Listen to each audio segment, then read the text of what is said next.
तहकीकात के माहिर उफुक हकदौन हमारे साथ लाइन पर मौजूद हैं। क्या हम इस हादसे के बारे में आपसे आपकी राय जान सकते हैं प्लीज? हम जानते हैं कि तैयारा ऊंचाई पर किसी वजह से तबाह हुआ। हम इस वाकये की तफसीलात भी जानने की कोशिश कर रहे हैं। अच्छा, तो इसकी क्या वजह हो सकती है? मेरा मतलब इस हादसे की। ब्लैक बॉक्स के मंजर-ए-आम पर आने से पहले कुछ भी कहना कबल अज़ वक्त होगा और इसमें महीनों भी लग सकते हैं। हम अभी तक ये भी नहीं जानते कि तैयारे का मलबा कितनी दूर तक गया है। कम से कम वो हमारी लाशें नहीं देख पाएंगे। एक बात मेरी समझ में नहीं आई, क्या ये जहाज वाकई आज तबाह हुआ है या ये सब कुछ नकली है? सच में मैं नहीं जानता। मैं सिर्फ ये सोच रहा हूं कि क्या मेरे घर वालों को ये मिल गई होगी।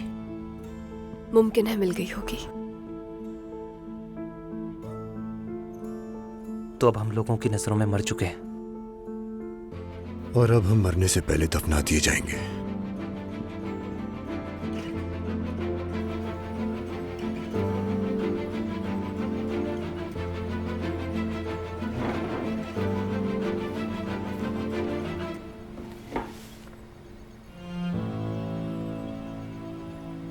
तुम ऐसी क्यों हो? कैसी हूं? जैसे तुम्हें अपनी फैमिली की फिक्र नहीं। नहीं लगता कि वो इस बारे में जानते भी हैं। क्या मतलब? तुम्हारी कोई फैमिली नहीं है? है तो, लेकिन ये एक बहुत लंबी कहानी है।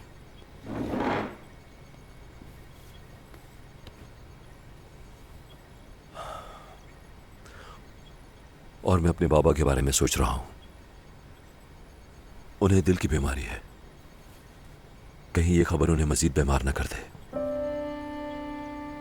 मेरा नहीं ख्याल इस खबर से मेरी बीवी परेशान होगी। क्यों नहीं होगी? क्योंकि मैंने उससे कहा था कि मैं उसे चीट कर रहा हूं। तुम अपनी बीवी से बेवफाई कर रहे थे? किसी सरकारी मुलाजिम के लिए ऐसा करना मुनासिब नहीं है। मैं बेवफाई नहीं कर रहा था उससे।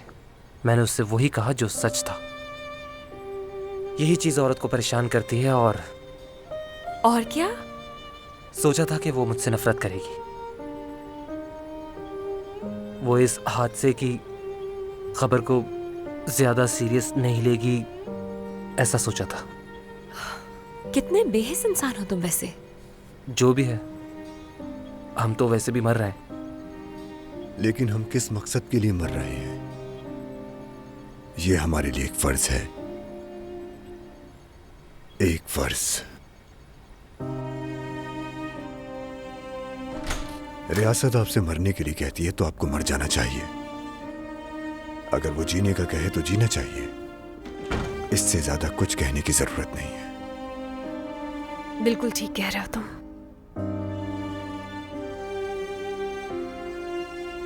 मुझे बेहद अफसोस है।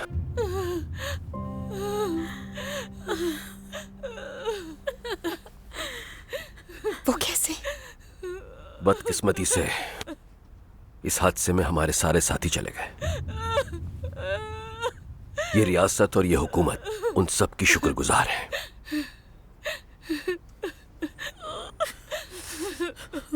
अल्लाह ताला आप सभी को सब्र अता फरमाए।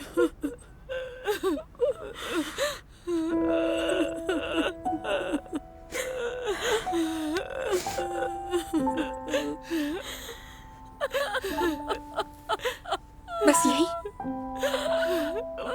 आपको हम सभी से बस यही कहना है? मैं तफसील नहीं बता सकता। आपके शौहर ओज़ाए आज सुबह तैयारा हादसे में शहीद हो गए। मुझे अफसोस है, लेकिन इससे ज्यादा कुछ नहीं कहूंगा। सर, मेरे शौहर मर गए। क्या ये मेरा हक नहीं है तफसीलात जानने का? वो कहाँ जा रहे थे? मुझे कुछ मालूम क्यों नहीं है? आपको मालूम भी नहीं होना चाहिए था।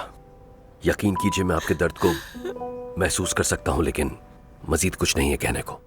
प्लीज मुझसे कोई और सवाल मत पूछिएगा।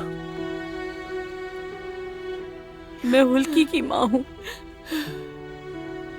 मेरे शौहर इसलिए नहीं आ सके क्योंकि उनको दिल का दौरा पड़ा है।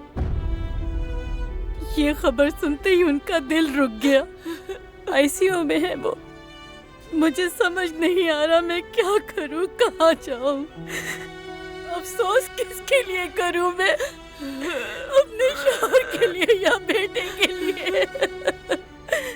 ऐसा लगता है कि मेरी तो दुनिया ही खत्म हो गई। तुर्कान साहिबा, आपका बेटा शहीद हुआ है इस मुल्क के लिए। मैं आपका दर्द समझ सकता हूँ। हम आपके शौहर का ख्याल रखेंगे। हम वो सब करेंगे जिसकी जरूरत होगी। ये रियासत हर तरह से आपके साथ रहेगी, आप परेशान मत हो। अब आप हमारी जिम्मेदारी, इन सब का ख्याल रखा जाए। जैसा आप कहें सर।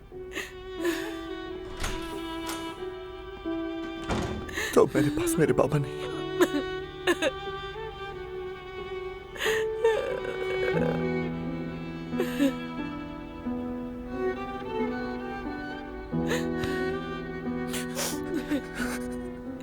आज के बाद से मैं तुम्हारा बाबा हूं, समझ गए?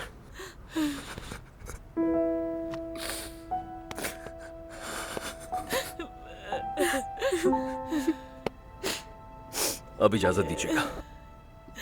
सर, अपनी बेटी से क्या कहूंगा मैं?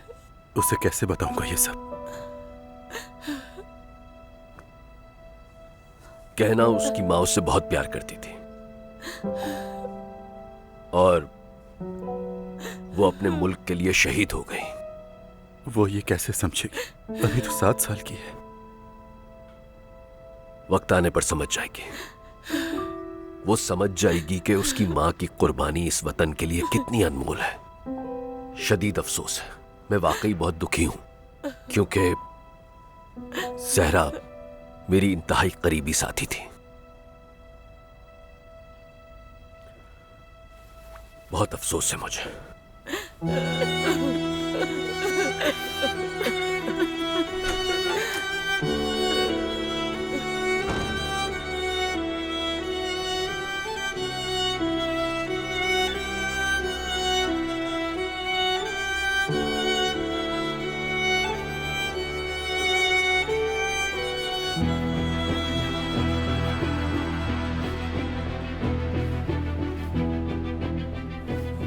हुल्की के वालिद का बहुत ख्याल रखना, कोई कमी नहीं रहनी चाहिए।